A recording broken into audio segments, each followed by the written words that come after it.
Welcome to Sign Charts by Samplings. Important questions about formulas when the output is going to be positive and when the output is going to be negative. Here's an example for the formula x minus 1. Then the way we answer these questions by its sign chart. And here is the sign chart. And at x equal to 1, the output is 0. When x is to the right-hand side of 1, like x equal to 2, then the output is positive. Similarly, if I choose a number from the left-hand side of 1, then the output, if I put it in here, the output will be negative. So the sign chart answers these questions. How do we make sign charts? Well, one important fact we're going to use is use the factor form to check for sign. For example, if I want to plug in minus 3/2 into the formula, what will be the sign of the output? Well, it's easier if we plug in minus 3/2 into the factored form in the following manners. Because after plugging in, all we need to find out is what's the sign of each parenthesis.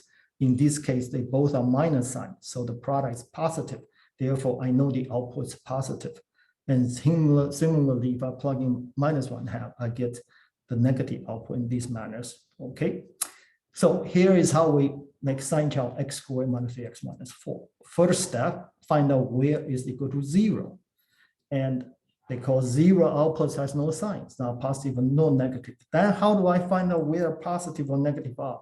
We do it by sampling. That is, we in each this segment, we choose a number and plug it in and figure out what the sign is. Minus 2 goes in, this is going to be a minus sign. The second parenthesis also minus sign. So minus times minus, and the output is going to be positive. And if I plug in 0, then the front is going to be a minus sign, but the second parenthesis is a positive sign. So the output is going to be negative. So the middle is a negative sign. Similarly, if I plug in 5, I find out that's a positive sign. And here's how we write the answers for the positive answers. Okay, and here is how we make the sign chart for a fractional formula in a similar manner, except we have to mark down where the top numerator is equal to 0 and the denominator is equal to 0.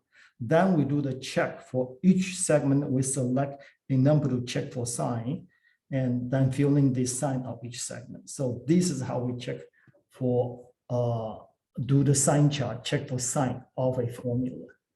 Okay, and next we'll have an easier way to do this. Bye-bye.